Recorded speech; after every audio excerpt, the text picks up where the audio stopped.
Hey, check this out. This is a Ristaucrat, or something like that. This is an automatic 45 player. And a good customer of mine, Mark L. from Camarillo in Texas, who collects vintage stuff, sends me something every now and then for a service. And I've seen these on the interweb, but I've never had one. It reminds me of a RCA 45 player. I'll see if it's similar inside later. But yeah, he basically said that he accidentally left it running overnight or something, and then in the morning there's something was rattling inside. Obviously turned it off, but maybe something came loose. So anyway, I'm gonna check it out. I think this is like more of a personal model. There are coin operated ones. It's got a kind of a acrylic or glass dome over it. But anyway, very interesting, very cool. We'll dig into it and see what's what. Okay, well, I just slid it out, and this was on the bottom. That was lying there. It looks like some kind of control extension bar. Little speaker there. So like a 6x3 or something. And then, yeah, I've got some tubes. Tuning condenser. Tuning, that's interesting.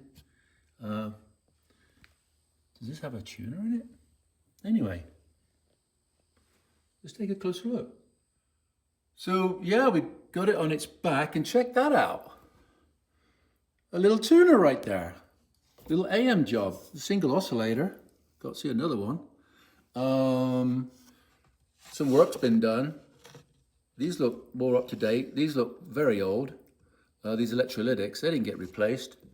That got replaced. So there's some stuff been done.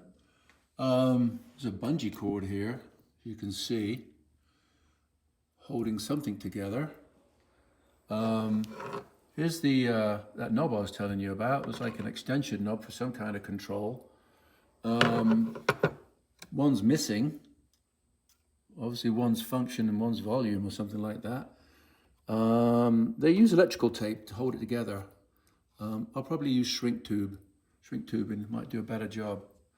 I've got to find some kind of manual for this. I'd like to see because the dial strings come off, and see the threading and how that goes. Shouldn't be too hard to figure out, but I'd like to find a little bit more about this. All right, more to investigate. All right, so I was able to find online some literature, but not for the 2002 model, which this guy is. So closer inspection, the actual wind for the dial cord is correct. This should be like this. Unfortunately, the mount screws are missing, so everything slipped down.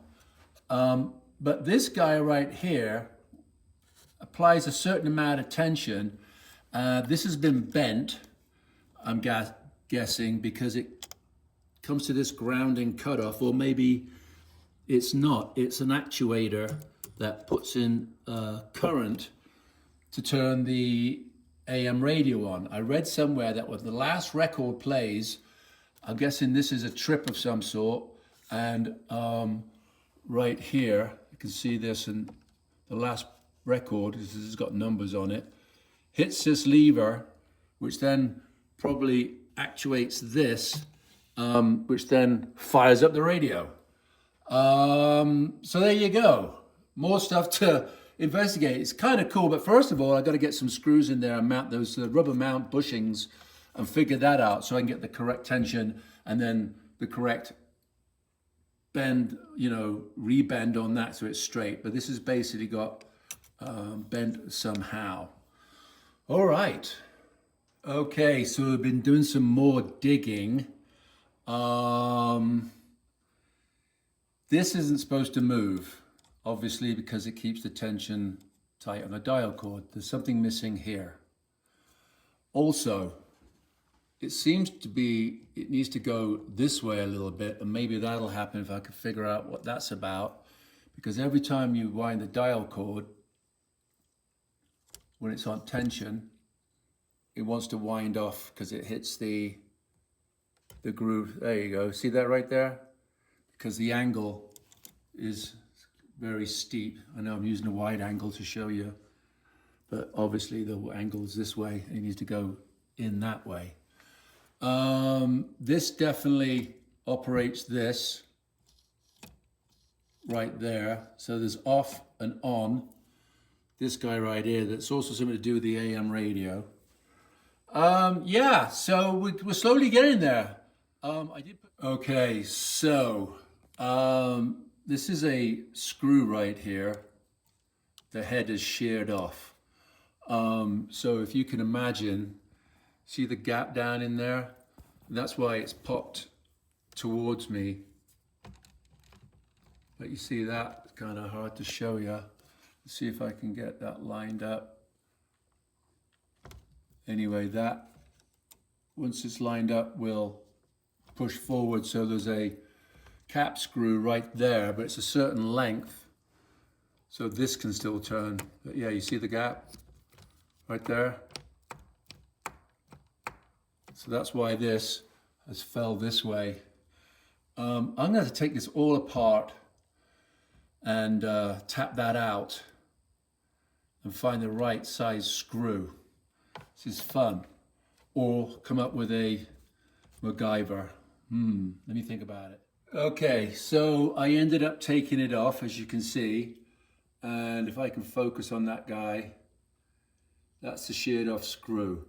So I've got to figure out how to wind that out, and I might have to do a little pilot hole and then do a reverse screw thing, but it's got to come out. And then I think I've got a fix for the tuner. Remember it was too far? I think I've got a fix if I get this thing back together. Focus. All right. All right, I got lucky. So I was able to part this just enough, if I can show you. It's so tight in here. See that right there? I was able to get a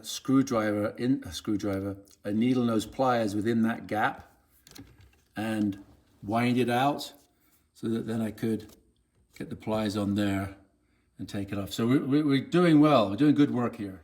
Okay, so I did find a screw for that guy, but it's too long. I didn't want to put a bunch of washers, a lock washer, it just looked a bit Mickey Mouse. So trip to Lowe's or maybe an Amazon kit. Hey, remember I said I had a MacGyver for getting this to go that way? Well, I was going to move those washers here, those spacers, from there to this side. So in fact, moving that way. But unfortunately, there's a pin. I don't know if you can see it, but you see it knocks it right there, down deep. See that pin? That's the stopper, so you can't go any further. Well, it just binds up if I move that in. So I'm trying to figure out why that's over there and this is over here. This is all hard mounted, it's pretty much rigid now. So what I'm guessing is something happened down here. This amp right here is mounted by only 2 screws. So, and the only thing connecting it is a couple of grounding wires and of course the speaker wires and the dial cord. So I'm going to put some spacers in there and move this out slightly, and that'll come out and hopefully line that up so it doesn't wind off every time you try to tune a station in. All right, off to Lowe's we go. Okay, so we're back from Lowe's a couple of days later, and we got that guy in there nice with a washer and a lock washer. And yeah, it's working pretty nice. And this kind of sorted itself out. It got a lot tighter, and I put the wind on the inside, so now it doesn't wind off. Yeah, it's got still a slight angle, but it's working, which is great. And we got this guy working now. So when this comes over, as you can see, do it this way. See that there? That turns everything on, off, on. I'm guessing, I haven't done it yet. But anyway, so straighten that bar out. So I think it's time to fire this baby up. Okay, so I did turn this on for a minute before I started videoing, and it's working of a fashion. It's only got one of these guys, which is this long extension shaft for the volume control. So there's volume control there for the record player, and that's for the AM radio. This thing is really, really cool because if I turn this off, guess what happens? Oh, I don't think anyone's home. Should we go? No, wait. Something I can do for you. Jesus. Well, I'm John Whitaker from town. Oh, yeah, you own that. How cool is that? So when it finishes the record, it'll turn the radio on if you want. Or connection to fire the radio up. When you source the audio. So it's got this, I'll show you right now. It's got this, it looks like an static, but the needle's wrong. I'm pretty sure that's not the correct needle. So the cartridge works, but I've got to find the right needle for it. You can hear it's trying to pick up. So we do this with this lever right here. You know, I'm going to go wide. There we go, that's better. Now you can really see what's going on. So you've got this lever right here. That's the reject. And down it goes. The tone knob's too high because it actually hit the record a couple of times, so I've got to adjust that.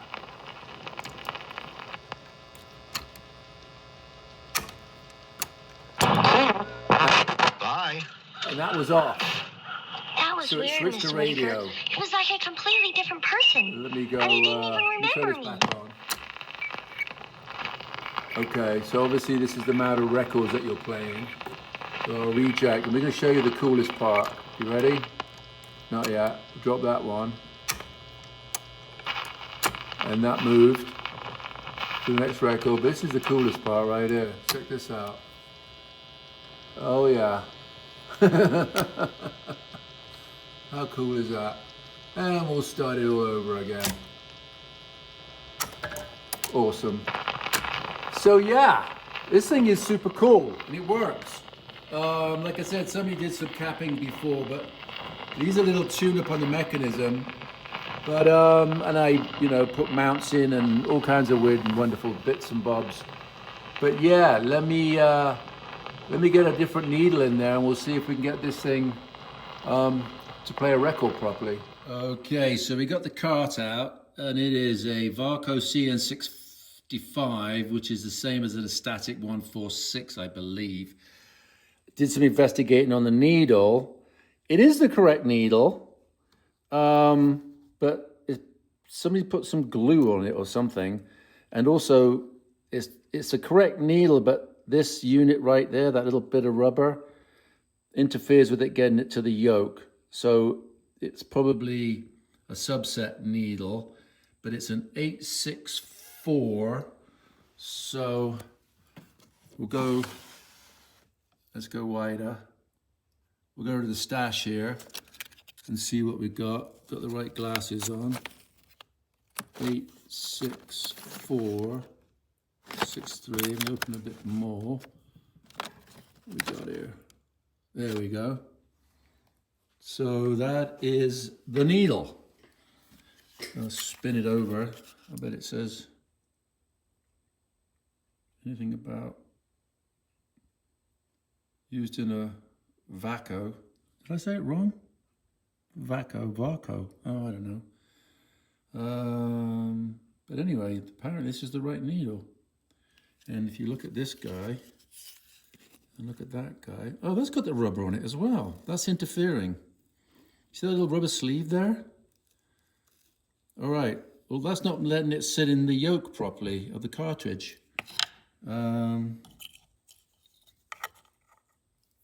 It's binding up in here. All right, I'm gonna do some more investigating, see where I can find something. Maybe there's an 864 without that sleeve. But anyway, we're on the right track. Okay, I pulled another one out, an 863. There's 864 with this, see the sleeve on there? And that doesn't have a sleeve. Just flip it over. Ah, Vaco. Why am I calling it Varco? Anyway, I swear to God it says there's an R on there. Anyway, 65. So the interweb was giving me some bogus info. So it's an 863, not an 864. I think we're in business. Hey, you remember me telling you about 45s from Europe? See if I can do this one-handed. Push it against there. That already had the insert in. There's one right there. I'm going to use this as a test record because it's probably going to be cleared because it's from Europe. I don't want, with YouTube, I won't have issues with it. Do you know what I'm saying? Might have some classical music. Anyway, that's the inserts that they had in Europe. I'm going to punch that out and we'll stick it on here and see how it plays. Okay, here goes. I just love watching this. So we'll just do that again. You got the, I've got to adjust the tone arm height. We've got that needle in. As you can see, it rises. On the other side of the record, we have demonstrated the proper use of the dynamic register. Now we give you the opportunity to use the register at your own discretion on a few musical examples.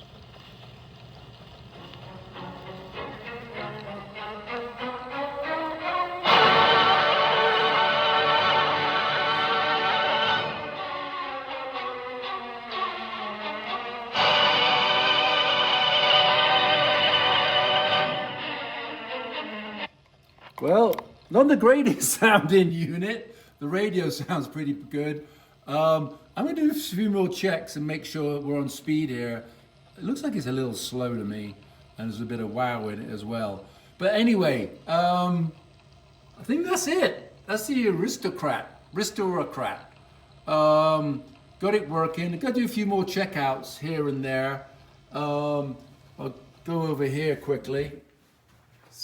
So he's missing the faceplate right here and one of the knobs extensions.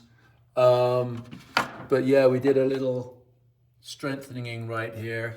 It basically was coming away at the wood right here, but we did use copper screws to make it look authentic. Well, just when you thought you were there, this happened. That broke off the radio volume pot. I didn't notice, but if you see on this one, it ever so slightly stuck out from the frame there. You can't, it's hard to see, but as I pushed it back into the its housing, the main housing, it ripped it off. Didn't even know it was protruding. Anyway, it's a bit of a bummer, but fortunately this is a mono pot with an on-off switch, and they do new ones for, guess what? Guitar amps, because they're mono, and this is an on-off switch, volume switch for a guitar amp. So we're going to swap it over, a bit more work. So the shaft is a little longer, as you can see, so I'll end up somehow with the other shaft. Where is it? Oh, that's the faceplate in the bottom of the box. Oh, what was that? There we go. I'm going to end up having to cut this shaft and then attach it, probably with some tubing and some clips of some sort. But or I could cut this, put a groove in it with a with a grinder. Not a grinder per se, but one of those circular cutters. Chop it off, cut. We'll see what I do. But yeah, more to do. Okay, we got the new pot in. Let's fire it up.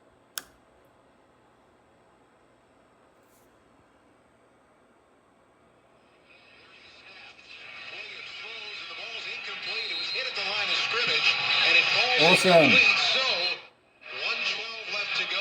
The Bears turn it over on downs. Oh, that's a 2. He needs to score 12. They got a minute 12 and no timeouts. I think I expected him to run the football there. All right. That's what got you here. Onwards and upwards. All right. We'll let this guy finish this wonderful thing here, the reset. It's just so cool. And we'll go out with the last record here. Thanks for watching, and enjoy.